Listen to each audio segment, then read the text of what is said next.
আল্লাহ রসুল যেদিন জন্ম নেন ওই দিন আম্মা জান আমেনা কোলে নিয়ে কাঁদতেছিলেন। সবাই জিজ্ঞাসা করতেছে কাঁদো কেন? পরিবারের লোকজন, শ্বশুর বাড়ির লোকজন কেন কাঁদো? আব্দুল্লাহ নাই। কেন? আব্দুল্লাহ থাকলে এতক্ষণে খেলনা চলে আসতো।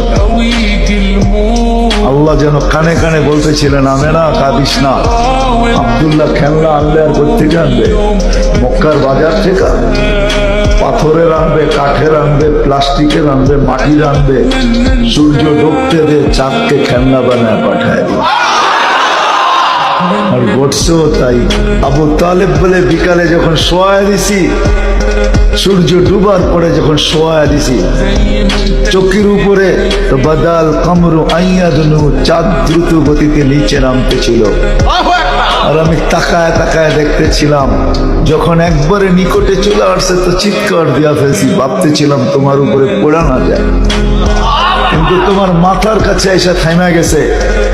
তুমি হাত পাও নাড়াচাড়া করতেছিল আর চাঁদ উপরে ডান্স করতেছিল। তো বলছে চাচা জানেন চাঁদ কি বলতেছিল? তা তো জানি না।